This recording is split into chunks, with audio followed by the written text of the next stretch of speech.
বারলিয়ার মাজার উত্তরবঙ্গের পঞ্চগড় জেলার আটোয়ার উপজেলা একটি বিশাল মাজার। 12 জন অলিয়া উলিয়ার সমাধি রয়েছে এই মাজারে। আসসালামু আলাইকুম দর্শক, বরাবরের মতোই নতুন একটা ভিডিওতে আপনাদের স্বাগতম জানাচ্ছি। আজকে চলে এসেছি উত্তরের জেলা পঞ্চগড়ের আটোয়ার উপজেলার বারলিয়ার মাজারে। শুরুতে আমরা মূল গেট থেকে প্রবেশ করে একেবারে বাজারের দ্বার প্রান্তে চলে এসেছি। দেখতে পাচ্ছেন আশপাশে কতজন মানুষ আগরবাতি মোমবাতি বিক্রি করতেছে। এই আগরবাতি মোমবাতিগুলো মনের বাসনা পূরণের জন্য দান করে মাজারগুলোতে। নানা রকম মানুষজন এসেছে এই মাজারে তাদের মনের আশা পূরণের জন্য। কেউ ভক্তি করতেছে, কেউ মোনাজাত করতেছে। সব ধর্মের মানুষ উপস্থিত এই মাজারে। মাজারের চারপাশে মানুষজনের ভিড়।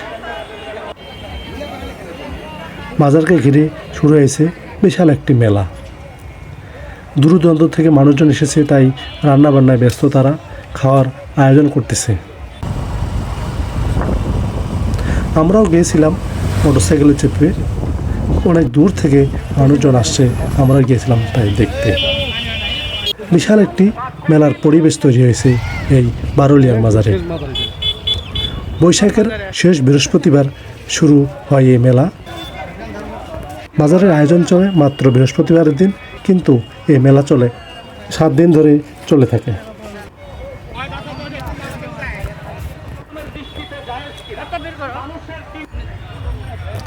তো বন্ধুরা, নারী পুরুষ শিশু কিশোর সবাই উপস্থিত এই মেলায়।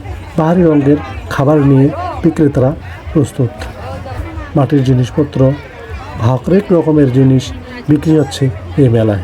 যেহেতু একদিনের উদ্দেশ্যে এই মেলার আয়োজন চলে কয়েকদিন, কিন্তু মানুষজন এই বৃহস্পতিবার দিনটাই বেশি আসে। কসমেটিক থেকে শুরু করে বাচ্চাদের খেলনা সবই পাওয়া যায় এই মেলায়। দেখতে থাকুন, সঙ্গে থাকুন পুরো মেলার দৃশ্য।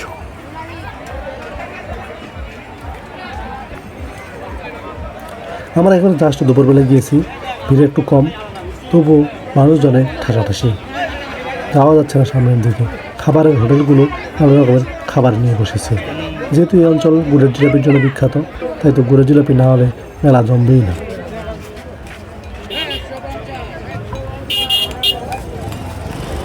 তো সংক্ষেপে জেনে নেওয়া যাক এই বারলিয়া মাজার সম্পর্কে। পঞ্চগড়ের আটোয়ার উপজেলার মির্জাপুর ইউনিয়নে অবস্থিত বারলিয়ার মাজার। এটি অন্যতম প্রধান আধ্যাত্মিক ও ঐতিহাসিক স্থান। 12 জন সুফি সাধকের সমাধি এখানে অবস্থিত, যারা ইসলাম প্রচারের জন্য মধ্যপ্রাচ্য থেকে এই অঞ্চলে এসেছিলেন। প্রতি বছর বৈশাখ মাসে এখানে 3 দিন ব্যাপী বার্ষিক ঔরস মেলা অনুষ্ঠিত হয়। মির্জাপুর থেকে পঞ্চগড় সে জেলা সদর থেকে 15 কিলোমিটার এবং আটোয়ার উপজেলা থেকে 9 কিলোমিটার দূরে অবস্থিত। বারলিয়া মাজারের মূল আকর্ষণ হলো মাজারের কবর সমূহ ঘিরে তৈরি হয়েছে সুসংগঠিত মাজার কমপ্লেক্স। এখানে প্রতি বছর যে উরুস মাহফিল হয়, হাজারো মুসল্লি অংশগ্রহণ করে। আয়োজন হয় মিলাদ মাহফিল, তোবারক বিতরণ, কোরআন শরীফ খতম দেওয়া। লক্ষ্য করা যায় বহু বছর ধরে এখানে এই মেলা হয়ে আসতেছে। বারলিয়ার অলিদের আগমনের ইতিহাস বিভিন্ন সূত্রে জানা গেলেও অলিদের ইতিহাস রহস্যপ্রীত। পঞ্চগড়ের আটোয়ার উপজেলার মির্জাপুর ইউনিয়নের বারলিয়ার আস্তানা গড়ে তোলে ইসলাম প্রচার করার জন্য। আটোয়ারের মাটিকে পুণ্যভূমিতে পরিণত করে সময় বিবর্তনে অলিদের এখানেই সমাহিত করা হয়। গড়ে ওঠে বারলিয়ার মাজার। তৎকালীন সময় স্থানীয় কিছু মানুষ খাদেমগণ বৈশাখ মাসের শেষ বৃহস্পতিবার খুব স্বল্প পরিসরে এই ওরস পালন করতেন। বর্তমান সময়ে লক্ষ লক্ষ লোকের সমাগম তখন হতো না, কিন্তু এখন প্রচুর মানুষের সমাগম হয় এই বারলিয়ার মাজারে। 12 জন সুফি সাধকের কবর রয়েছে এই মাজারে। এখানে মাজারকে কেন্দ্র করে গড়ে উঠেছে নানা রকমের মেলার আয়োজন। হরেক রকমের জিনিসপত্র বিক্রি হচ্ছে। আমরা একেবারে মাজারের মূল কমপ্লেক্সের ভিতরে চলে গেছিলাম। দেখাচ্ছি আপনাদের এই মাজারের পুরো এরিয়া। বাজারের পাশে রয়েছে বিশাল একটি পুকুর, পাশে রয়েছে গোরস্থান। স্থানীয় মুসল্লিরা কেউ মারা গেলে গোরস্থানে দাফন করা হয়। অন্যান্য বছরের তুলনায় এবারে একটু ভণ্ডামি কম রয়েছে। নেশাদ্রব্য বিক্রি হচ্ছে না একেবারেই। এই মাজারকে কেন্দ্র করে অনেক মানুষ খারাপ কাজে নির্লিপ্ত হয়, কিন্তু এবার সেটা একেবারেই ছিল না।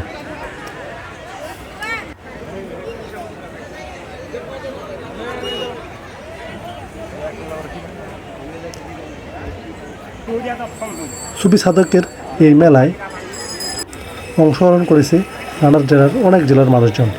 তো এই মেলায় লক্ষ্য করা যায় বেশি পরিমাণে পাখা বিক্রি হয়, যেহেতু গরমকাল চলে এসেছে। এবং এই মেলায় নানা রকম কাপড়ের দোকানও বিক্রি হচ্ছে। মানত করার জন্য মানুষজন হাঁস, মুরগি, গরু, ছাগল সবই দান করে। চাল, বাড়ির পোষা দেশি মুরগি নিয়ে আসে এই বাজারে মানত করার জন্য। এখানে একটি লক্ষ্য করা গিয়েছে যে প্রশাসনের দৃষ্টি ছিল খুবই ভালো। অফিস কন্ট্রোল রুম ছিল এবং পুরো মেলা সিসি ক্যামেরার আয়ত্তে ছিল। কোনো প্রকার উচ্ছৃঙ্খল ঘটনা ঘটে নাই। এই যে দেখতে পাচ্ছেন এখানে খাবার নেওয়া হচ্ছে টোকেনের মাধ্যমে। আপনি যদি টোকেন কাটেন, টিকিট কাটে নেন, এখান থেকে আপনাকে খাবার দিবে মেলা কর্তৃপক্ষ। মাজারের মাধ্যমে এই আয়োজন। পুরো মাজারটি ঘোরা শেষে আমি পুরো এলাকার দোকানপাটগুলো দেখতেই চলে আসছি একেবারে সাইটের দিকে। এখানে রান্নাবান্না চলতেছে, খাওয়া দাওয়ার দেদারসে চলতেছে। মানুষজনের গিজ শব্দে থাকা মুশকিল, প্রচুর গরম। আর মরিচ ক্ষেতের পাশেই নাগরদোলা, নানা রকম মানুষে ভরপুর এই মেলা। গৃহস্থলীর জিনিসপত্র বিক্রি হচ্ছে, দেখেন। বারুলিয়ার মাজারে যে সাধক সুফিগণ শুয়ে বসে তাদের নামগুলো হচ্ছে হেমায়ত আলী শাহ রহমতুল্লাহ, নিয়ামতুল্লাহ শাহ রহমতুল্লাহ, কেরামত আলী শাহ রহমতুল্লাহ, আজহার আলী শাহ রহমতুল্লাহ, হাকিম আলী শাহ রহমতুল্লাহ, মনসুর আলী শাহ রহমতুল্লাহ, মমিনুর শাহ রহমতুল্লাহ, শেখ গরিবুল্লাহ রহমতুল্লাহ সহ আরও কয়েকজন আউলিয়ার মাজার এই বারুলিয়ার মাজারেই রয়েছে। যুগের পর যুগ ধরে এই মাজার উত্তরাঞ্চল বা পঞ্চগড় ও ঠাকুরগাঁও মানুষের আধ্যাত্মিক আকর্ষণের কেন্দ্রবিন্দু তৈরি হয়ে গেছে। সেই উপলক্ষে মানুষজন দূর দূরান্ত থেকে এসেছে, তাই দুপুরের খাওয়া দাওয়া এখানে সেরে নিচ্ছে। গোল করে সবাই একসাথে বসে সেই খাওয়ার আয়োজন করতেছে পিকনিকের মতো। দেখেই খুব ভালো লাগতেছে, আনন্দিত, উচ্ছ্বসিত তারা।